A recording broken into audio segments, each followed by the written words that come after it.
Здравствуйте! В государстве Алания 18 часов. Вы в прямом эфире. Информационный выпуск сегодня. С вами Ирина Кусраева и вот главные темы дня. Почему нет медикаментов? Следственная группа приступила к тотальной проверке.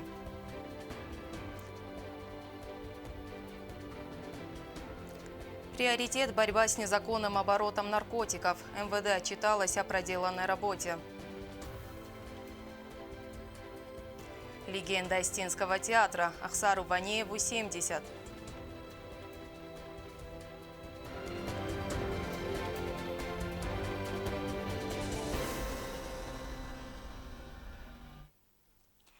Следователи Генеральной прокуратуры Южной Осетии изымают документацию в лечебных учреждениях республики. Накануне президент Анатолий Бибилов поручил Генпрокурору провести проверку на предмет целевого расходования средств на приобретение медикаментов для лечебных учреждений республики. Созданы 4 следственные группы, которые приступили к тотальной проверке лечебных учреждений. Проверка проводится по поручению президента, сообщили в пресс-службе ведомства. Проверку начать в самое ближайшее время, буквально, как говорят, вчера. И не затягивать, и все материалы, которые по этой проверке у вас будут, чтобы вы до меня довели. Значит, если есть виновные, они должны быть привлечены к ответственности. Следователи проверяют склады медикаментов, Государственное аптечное управление, Республиканскую больницу, поликлиники. В ведомстве пояснили, что устанавливаются поставщики медикаментов. Следователи проводят выемку договоров с поставщиками. В больнице пациенты и медперсонал жалуются на нехватку медикаментов, несмотря на то, что госфинансирование на приобретение медикаментов увеличилось почти вдвое. На данном этапе мы пока изымаем всю документацию, проверяем склад медикаментов на наличие там лекарственных препаратов, затем фиксируем, какие препараты поступили в аптечное управление и в больницы, и какие лекарства получают больные, сказали в Генпрокуратуре. В ходе проверки следственным группам будут помогать МВД, таможенное управление и налоговая служба. В Генпрокуратуре добавили, что под проверку попадает период с 2016 года, однако проверка целевого расходования средств на медикаменты за 2019 год будет проведена более оперативно. Анжела Кокоева, Заур Устаев, Фатима Кумаритова. Информационный выпуск сегодня. Под руководством главы государства сегодня состоялось расширенное заседание МВД Республики. Анатолию Бибилову был представлен подробный доклад о деятельности МВД за 2019 год. Репортаж Анжелы Кокоевой. Предупреждение, пресечение и раскрытие преступлений, усиление борьбы с организационной преступностью. Силовики представили главе государства подробный доклад о деятельности МВД за 2019 год. За отчетный период работа Следственного управления Министерства внутренних дел была тесно связана с работой других подразделений Министерства внутренних дел и направлена на улучшение качества профессиональной подготовки сотрудника, своевременного предотвращения и раскрытия преступлений.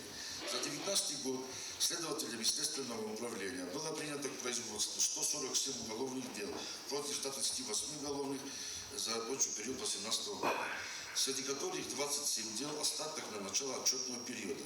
На начало отчетного периода 2018 года остаток составлял 31 уголовное дело. Среди принятых к производству возбуждено 79 уголовных дел по различным преступлениям против 102 уголовных дел за рабочий период 2018 года. В прошлом году наблюдалась тенденция по снижению тяжких и особо тяжких видов преступлений, однако на стабильном уровне остается угон транспортных средств. Одним из приоритетных направлений деятельности министерства является борьба с незаконным оборотом наркотических средств. Смертность от отравления наркотическими средствами снизилась к нулю. Как показывают данные от общего числа употребляющих наркотические средства, 70% являются молодежь в возрасте от 22 до 30 лет, 28% от 30 лет и старше. За 2019 год выявлено 3 факта употребления наркотических средств несовершеннолетними. Что касается работы Следственного управления, проводилась работа по улучшению качества профессиональной подготовки сотрудников. Не теряет актуальности вопрос незаконной миграции и нелегальной трудовой деятельности на территории республики. За отчетный период зафиксировано 124 нарушения режима пребывания и регистрации иностранных граждан. В 2019 году были подписаны соглашения о сотрудничестве с российскими коллегами. Отчетный период 2019 года был насыщен такими значимыми событиями для Министерства внутренних дел, как Подписание соглашения об основных направлениях взаимодействия и координации деятельности между Государственной службой охраны Республики Южная Осетия и Министерством внутренних дел. Подписано соглашение о правовой помощи и сотрудничестве между Министерством внутренних дел Республики Южная Осетия и Министерством внутренних дел Луганской Народной Республики. Подписано соглашение между правительством Российской Федерации и Республики Южная Осетия об информационном взаимодействии и обмене информацией в электронном виде по вопросам, относящимся к компетенции органов внутренних дел, которое было подписано 10 ноября 2019 года. Сотрудниками правоохранительных органов были проведены необходимые мероприятия по обеспечению безопасности граждан Южной Осетии во время очередных провокационных действий со стороны Грузии на госгранице. Серьезную работу вы провели по ситуации, которая сложилась у нас на границе возле населенного пункта Виста. Я всем абсолютно благодарен. Причем мы действительно показали тесное взаимодействие со всеми правоохранительными органами Республики Южная Осетия. Это не может не радовать, и я вас за это благодарю отдельно. Были даны поручения для дальнейшего совершенствования работы МВД. В прошлом году я об этом говорил и сейчас напоминаю. Конечно, это все сдвинулось с места. Конечно, работа участковых инспекторов, она уже видна, но считаю, что не в достаточной степени для того, чтобы мы сегодня говорили о серьезной работе в этом направлении. Я вас прошу, чтобы, уважаемый Игорь Георгиевич, чтобы в этом направлении вы усилили работу. Президент также выразил свое мнение по поводу вынесения вотума недоверия депутатам и министру внутренних дел Игорю Наньеву. Этот вопрос не носил характер оценки работы Министерства внутренних дел в целом. Это был политический вопрос. В завершении встречи президент пожелал сотрудникам МВД дальнейших успехов на благо Южной Осетии. Анжела Кокоева, Арсен Гасев, Тамерлан Кусраев, Оксана Таттаева. Информационный выпуск сегодня. Вице-премьер Российской Федерации Марат Хуснуллин будет курировать развитие Крыма и Калининградской области, сотрудничество с Абхазией и Южной Осетией, а также координировать реализацию инфраструктурных проектов. Об этом говорится в документе о распределении обязанностей между заместителями председателя правительства, который опубликован на сайте Кабинета министров. К другим темам. Все школы и несколько детских садов закрыты на карантин. Вероятность заболеть инфекционными заболеваниями по-прежнему высока, как среди взрослого, так и детского населения. Как отмечают врачи, прошло около 2 недель после вспышки вирусной инфекции, но количество обращений не уменьшилось. Школы и ряд детских садов по всей республике остаются закрыты на карантин. По-прежнему наблюдается высокая обращаемость в детскую поликлинику и подъем заболеваемости ОРВИ. Конечно, есть дети, которые идут на поправку, которые выписались из отделения, которые амбулаторно уже долечились, но тем не менее первичные обращения имеют место. В выходные обратилось очень много больных. У нас дополнительно дежурят амбулаторно-поликлинические врачи в поликлинике, также они подстраховывают в приемном отделении, в инфекционном отделении. Работа идет. Хотя детская больница переполнена, радует то, что практически у всех маленьких пациентов болезнь протекает одинаково и нет больных с осложнениями. Но течение остается средне-тяжелым. Очень высокая температура, гипертермический синдром.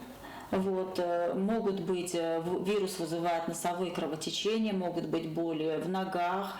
При этом может не быть никаких катаральных явлений. То есть ребенок с виду может казаться совершенно здоровым, не чихает, не кашляет. Эти явления уже присоединяются чуть позже. Но есть и такие, у которых катаральные явления на первом месте. То есть есть вирусно-бактериальная инфекция, чисто вирусная инфекция, но тем не менее заболевание на таком уровне. За этот период увеличилось и количество выездов педиатров на дому. Однако врачи еще раз заверили, что паниковать не стоит. Главное не заниматься самолечением и вовремя обратиться в медучреждение.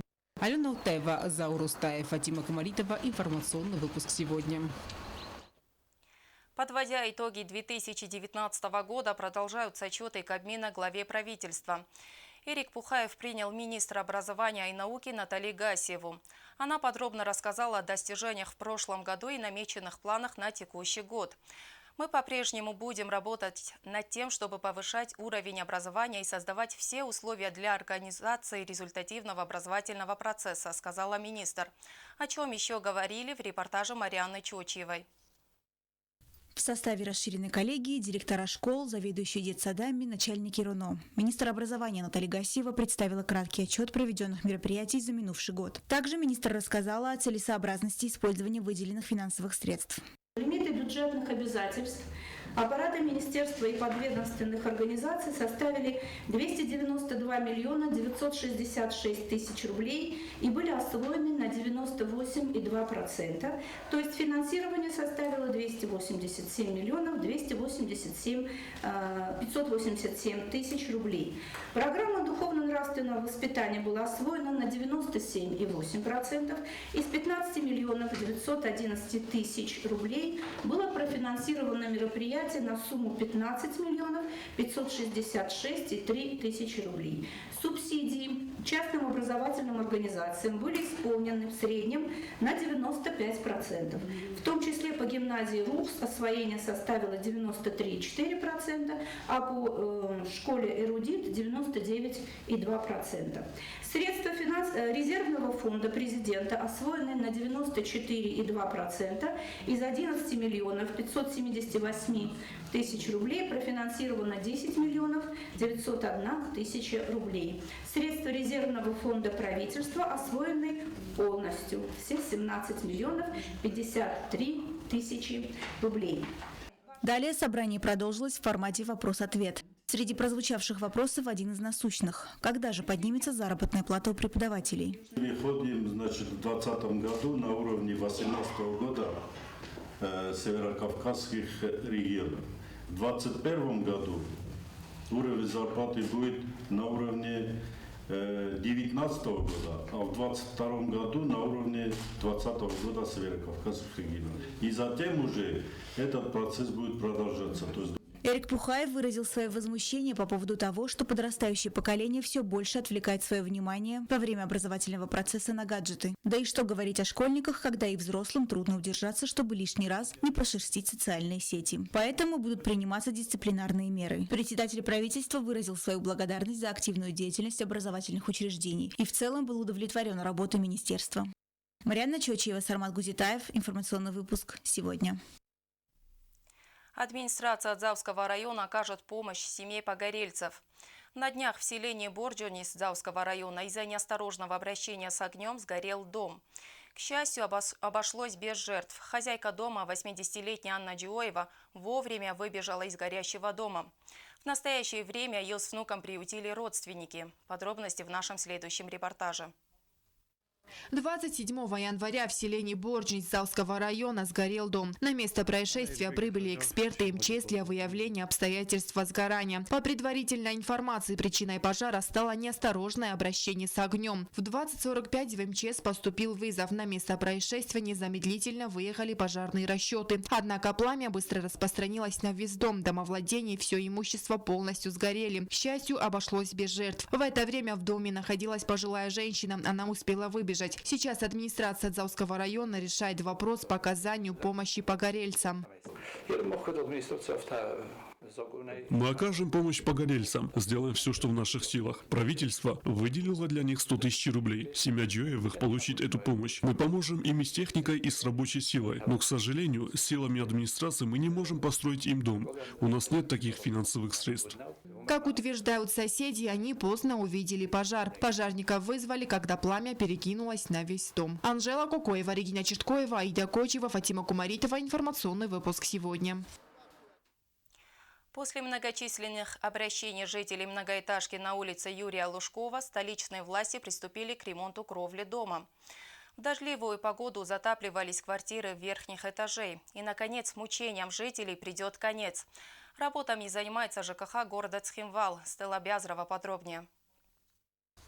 Сотрудники жилищно-коммунального хозяйства столичной администрации приступили к ремонту кровли двухэтажного многоквартирного дома по улице Юрия Лужкова. Кровля дома была отремонтирована после августовских событий 2008 года. Однако ремонтные работы были сделаны некачественно. Крыша дома протекала. Теперь силами городской администрации крыша дома вновь будет капитально отремонтирована. По поручению администрации города Цхинвал силами ГУКЖЭК ведется капитальный ремонт многоквартирного дома, расположенного по улице Лужкова, 27.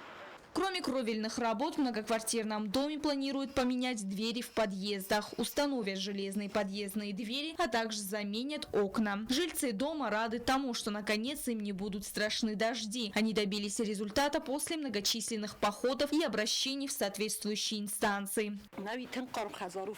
Дом старый. Он построен еще в 50-х годах прошлого столетия. Конечно же, он нуждается в капитальном ремонте. Мы безмерно рады, что приступили к ремонтным работам по замене кровли. Рабочие планируют завершить все работы в течение 3 дней. Стелла Бязарова, Елена Газаева, Александр Кочиев, Геннадий Мамитов. Информационный выпуск сегодня. Народный артист по званию и по призванию. Ахсару Ванееву 70. Десятки сыгранных ролей он продолжает работать и еще не раз подарит зрителям массу положительных эмоций. Комедии, где играл Ванеев, всегда собирали полный зал. Он остается одним из любимых артистов.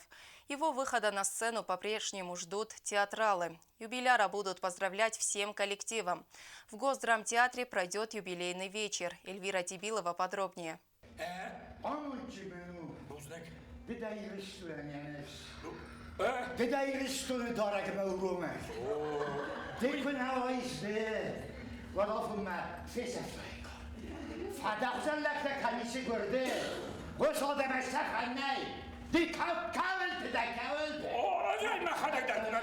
В Государственном драматическом театре полным ходом идут репетиции. Январь в храме Мельпомены завершится юбилейным вечером народного артиста республики Ахсара Ванеева. Режиссер Фатима Качмазова работает над подготовкой вечера и заверяет, что будет интересно. Зрители и юбиляра ждут многочисленные сюрпризы.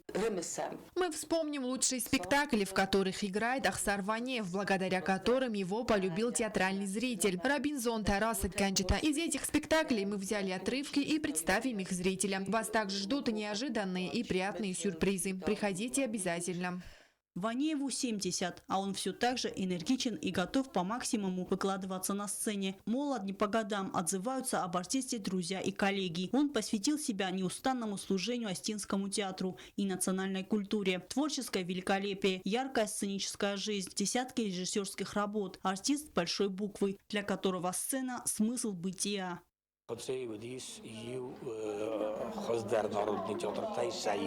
времена моей юности в селе Хоце открылся один из лучших народных театров, и мне посчастливилось показать там свой талант. С тех пор актерское искусство стало для меня делом жизни. Я стремился реализоваться как актер и очень рад, что у меня это получилось. Щепкинское училище, затем Московский институт культуры. После обучения молодого артиста тепло принял Юго-Остинский Госдрамтеатр. Режиссеры разглядели в нем комедийного актера, а после нескольких ярких образов амплуа прочно прикрепилась к артисту. Пик творческого расцвета артиста пришелся на 80-е и начало 90-х годов, в самые сложные годы новейшей истории Южной Осетии. Ахсар Ванеев был в числе артистов, которые показали пример преданности профессии, родному театру и народу в целом. Эльвира Тибилова, Азамат Кудзе, Влали Кудоева. Информационный выпуск сегодня. Еще одна знаменитая соотечественница Вероника Джуоева сегодня отмечает свой день рождения. Оперная дива известна во всем мире. Заслуженная артистка, обладательница уникального голоса, любимица мировой публики. В ее адрес сегодня звучат множество поздравлений. Коллектив ГТРК «Ир» также присоединяется ко всем поздравлениям. Желаем ей еще больших творческих успехов.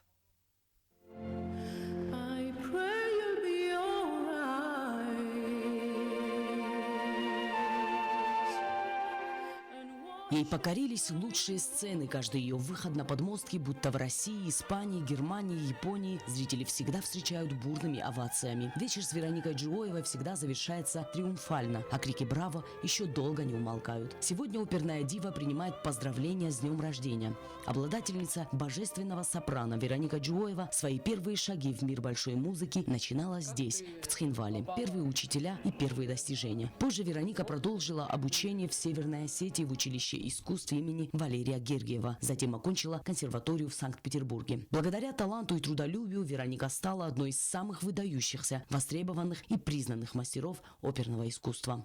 Вероника Джуоева – ведущая солистка сразу нескольких оперных театров в России – Новосибирского, Мариинского и Большого. Лауреат многочисленных масштабных оперных фестивалей. Она удостоена театральных премий «Парадиз», «Золотой софит», «Золотая маска». В 2018 году знаменитой соотечественнице указом президента России Владимира Путина было присвоено звание заслуженной артистки Российской Федерации. В перерывах между выступлениями и перелетами она все же находит время приезжать в Южную Осетию. Где бы ни выступала Вероника, она каждый раз подчеркивает, откуда она родом. А нас всегда переполняет гордость, когда мы слышим: с лучших мировых сцен выступает Вероника Джуоева.